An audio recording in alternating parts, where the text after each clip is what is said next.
Welcome back to Lenz's Comic Corner, Galactic Less Known Classic. This is episode number 2420 and Doubleshot number 2314. I have a Hulk trade and the last Materworks for Avengers to talk about, because after that one, basically, it's a couple other books and a standalone issue and a couple epic collections, and that's it to talk about Avengers. First up, we have from Incredible Hulk, we have Incredible Hulk Pardoned. Yes, this book collects issues from the main Incredible Hulk series. It is 269, and we conclude with 285.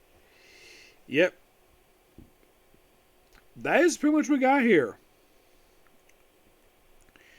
If you're curious, how many issues is that? That is roughly about 17 issues.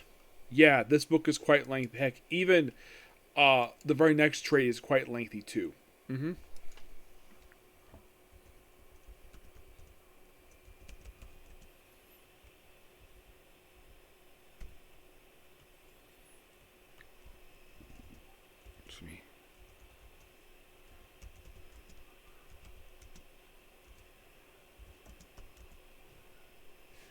Now, the time period these issues cover is the time period of December 1981, and we conclude, since it includes 85, we conclude this with April of 1993.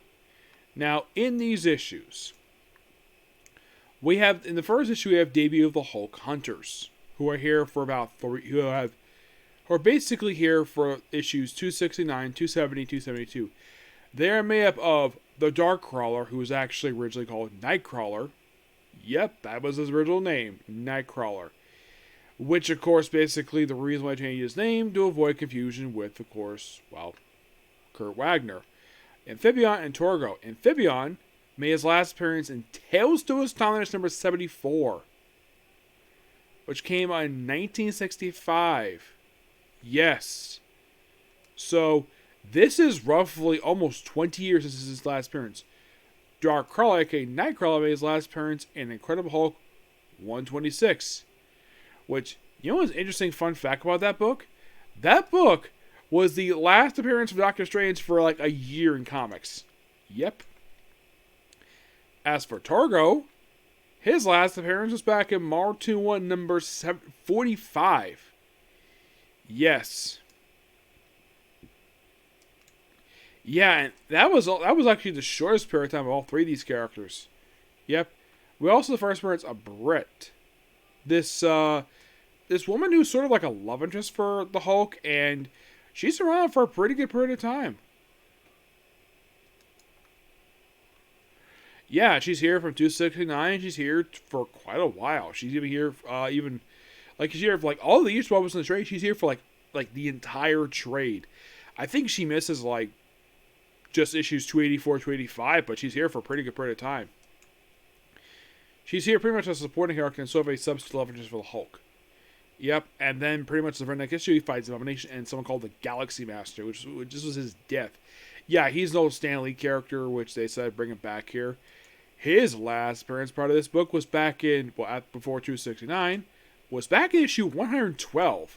So, it's basically Bill Manzolo brought this guy back just to kill him off.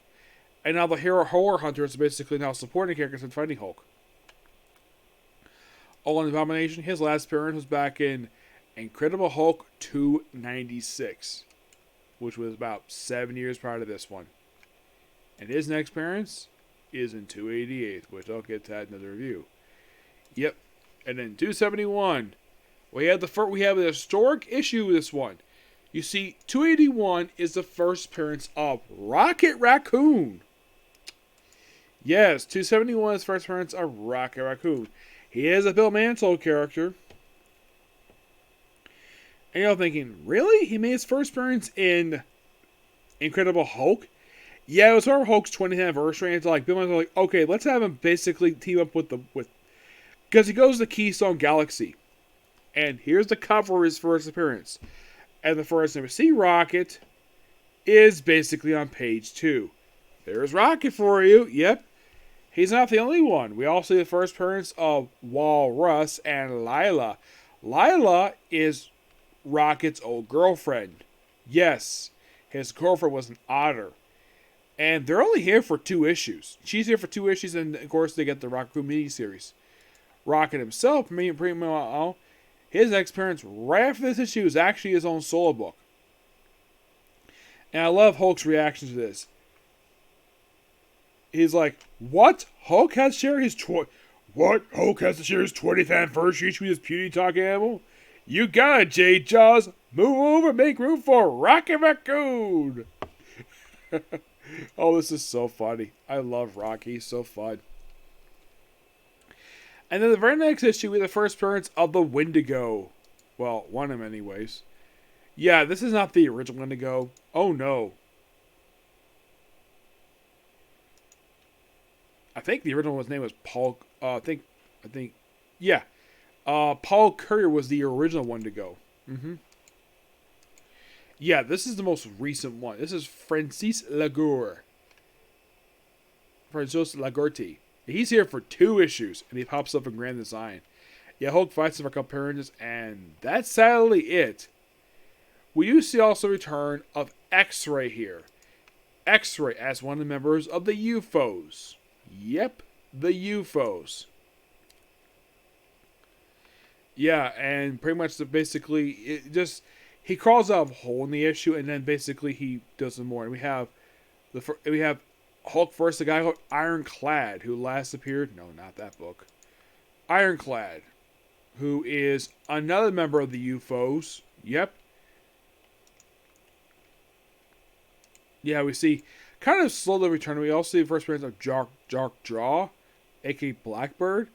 She, of course, basically doesn't appear very much at all. She's mostly here from 274, and she's here at about 284. Yeah, and then she goes to Captain America, and then she's done. So in 275, we had the return of the UFOs. And of course, we had the first to take on Megaloth, who's only here for 1 issue. Yeah, pretty much here with a giant robot situation with this one. Yep. And they continue, and of course, the UFOs continue fighting the Hulk from 275. And if you're really curious, like, when does the fight stop? The fight doesn't stop until issue 78. This fight goes on for 4 straight issues. And then, of course, they have the leader throw in here, the Avengers, the Fantastic Four. And this leads to Hulk getting a pardon from the President of the United States, who is, at the time, Ronald Reagan. Yeah, and of course, Ross does believe it. And of course, Hulk faces out an invasion. And he accepts the pardon anyways. Yeah. I'm like, that is so cool. And Hulk is like a celebrity now. Yeah, and also, in these issues, the Hulk, Bruce Banner's mind is basically in the head of the Hulk. Basically, Hulk personality has been regressed, and now basically Bruce Banner becomes the Hulk. Yep. And then basically by 382, we see Return of She-Hulk in the book, which I think was actually was really let's see. If you're really curious though, when does the Thor's beautiful cousin make her first appearance in the Hulk title? Good question. The answer is in 278. That's the first time she ever appeared in this title. Yep. And she's here, of course, in 280. She comes with her awesome cousin. Yeah, she kind of becomes a semi-supporting character just before, a few years later, she gets her own solo book. Another one. And then, of course, basically, they team with the Avengers to get the leader. And then, pretty much, basically, like, they have a flashback and follow the leader stuff. And the Hulk is even offered a position with the Avengers. This actually is the first time he's offered a chance to return the Avengers. And it's ignored by the very next issue. Yep. And the Hulk fights Zaz in 285. Yeah, and he's also like writing his own. He's basically writing a journal in 285, which is so funny. Yep. And of course, we also see Scott Lang appear in these issues. Yes, Scott Lang, aka Ant-Man. Yeah. He, of course, basically made his appearance part of this book in Avengers 229, which I will be discussing that next. His experience actually a couple issues of ROM. But this book is fantastic. Love it. Give it a 10 out of 10. Alright, next up we have is, if I can get the right thing here. No, not that one. Here we go. Here we go. The last Avengers Epic Avengers Materworks book. This is Materworks Avengers Volume 22, which collects issues 227, 235, and number 12, and also it collects Amazing Spider-Man 16, Fantastic Four 256, and Doctor Strange Volume number 60. Skipping over the Amazing Spider-Man Annual, Fantastic Four issue, and Doctor Strange issue, but here's the cover. Now, the main issues though for Avengers, well, here are your writers. We have Roger Stern, who does pretty much all the main issues in here. Yeah, he does all the main issues. He even does the Amazing Spider-Man Annual and Doctor Strange issue. Bill Mansell does number 12. John Byrne does 233. Roger Stern in the Fantastic Four issue. Al Mulgrew is your artist for most of the issues in here, except for 227, 227, and oh yeah, for some reason 233 does not have a credit for an artist for some reason. I don't know why. Yeah, they don't have a credit for some reason. I thought that was kind of weird. Yeah, so oh yeah, John Byrne does the artwork for that one. Sal Bushman does 227. Bob Beachy does 235. The annual is drawn by Bob Bushgooch. John Romita Jr. does the annual from Amazing Spider-Man, and Don Green does the Doctor Strange issue. The first thing to put in here is the Amazing Spider-Man issue. I'm not going to discuss that. I've discussed it once already, so I'm going to skip over it. The main Avenger issues cover a time period of January of 1983 and conclude in September 1983. Moving past the awesomeness that was the Amazing Spider-Man Annual, and kind of discussed this issue already. Mostly put 227, Monica Rambeau join the Avengers. That's mostly what this issue is. But we also deal with a little bit tie-up. We also did a little bit follow-up from the Marvel feature series where Hank Pym had a starring feature in the book. We have a recap of his history here as well. And then 228, basically, Hank Pym goes on trial. Probably for what happened in 215. And she was mad. And Janet's here too. And, well, Tony, for some reason, these issues, starts to have a brief relationship with Janet that would be left alone for many years until the Dan Slott book. Yep. And then we have Radioactive Man meet up with Carla Softon, a.k.a. Moonstone, Egghead, to form the new Masters of Evil. Yep. The new Masters of Evil in this issue right here.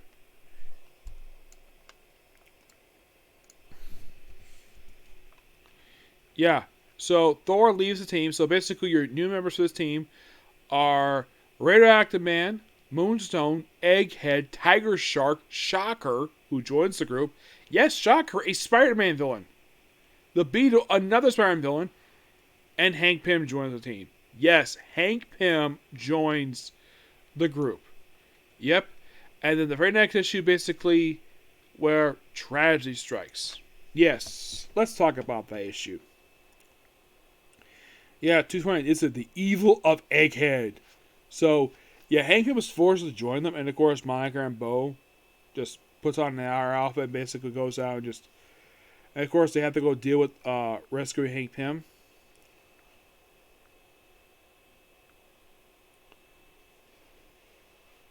Yeah, and of course, Hawkeye basically tries to get Jennifer Walters over a slung. He starts just provoking her, and then she slaps her. He slaps her like, ha ha ha, you. My, both cheeks slapped. I'm still on my feet. You can see call she whip, and he throws him out of the room. It's like, hold that pose, Robin Hood. I want to remember where you are. She-Hulk? Peace, lady. Fully arrange her face in a minute. Yeah, Jennifer's back. Normal. Yeah, and of course the whole thing with Egghead, and of course that things go haywire. Yeah, so the Avengers are kind of called in. The Hawkeye basically goes into. Then we have Hank Pym basically fighting Egghead, and he says it's basically he couldn't defeat him as Ant-Man, Giant Man, Goliath, or Yellowjacket. He beat him as Hank Pym. Yeah, and then Egghead takes a gun out of his coat pocket, his lab coat, and he tries to shoot Hank Pym, and then Hawkeye, who had basically busted the wall, fires an arrow at Egghead's gun, and it basically kind of in a way accidentally kills himself. And Egghead is dead. Yeah, he's dead. And he stays dead for, get this, he stays dead until Ant-Man Annual #1 released in 2015. This issue came out in 1982. Yes, seriously. He stays dead for 33 years until the next men's record he's live. Yeah, and then we have in the very next issue, 30, we have the final appearance of his niece, Trixie Starr. Well, Trish Starr, mind you, but Trixie. Yeah, this is her final appearance. Yeah, issue 30 is her final appearance. She has never returned after this issue. Nope. Never has. Do not know the reason for it. It's just kind of weird. Yeah, as far as I can tell, I don't know. Now, they basically kind of like Scott of the Ashes. Maybe just retire the character because she was a character specifically created for the Mark feature comic. And of course, with him dead. So, yeah, and of course, Hawkeye's put on trial. And of course, Star Fox ended up joining with the Avengers. And of course, put on trial. And of course, basically the murder. And, well, Hank Pym kind of retires. Yeah, he retires as a superhero. He's going to retire for 10 years. He comes back in the 90s to become Giant Man again. Like I mentioned before when I talked about the Ant-Man stuff, the most inconsistent written character in the history of Marvel Comics. He is so inconsistent. In his very next appearance, right after this issue, he pops up as a cameo in Peter Parker's Spider-Man #89. And then he returns Avengers 40. Yes, as a tie-up with Spider-Woman's title. Yes, seriously. And like, okay, so Hank Pym is tired. What happens next? Well, they kill off a character, Agent Ferber, who just a one-shot character. Yeah, mostly probably deal with the Plant Man. You're thinking, Plant Man? Who the heck is Plant Man, you might be asking. He's an enemy of the Human Torch for some reason who decided to appear in this book. I'm not kidding about that. He fought him first. Yeah, and get this. Prior to this book, his last appearance was actually prior to appearing in Avengers, his last appearance was in Micronauts #21. Yeah. And after this issue and the following issue, he next appears in 2 issues of Captain America, pops up for a couple issues of Soul Avengers, issue Fantastic Four, Avengers 19, and then he becomes a semi-recurring character in Namor after appearing in issue She-Hulk. And then for some reason he joins the frickin' Thunderbolts. Yes, seriously. And his most recent appearance was actually in Empire Avengers. So you have to do Plant Man for a couple issues. You're thinking, okay, so what's next? Well, next comes the annual. Yes, annual #12.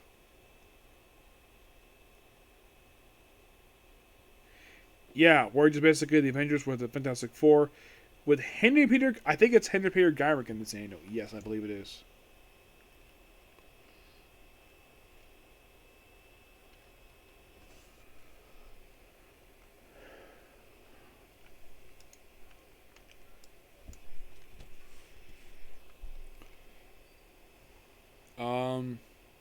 I thought it was. No, I thought it was him, but somebody else. It also teamed with the humans in here as well. And mostly it's basically the Avengers take on Max as the Mad. Yep, That's simply just this annual. They deal with Maxes and Mad in this annual. It's a really fun annual. Okay, so what's next? Like, right after this annual wraps up. Well, then comes Avengers 233. We're up against The Barrier. You're thinking, what the heck is that? What is The Barrier?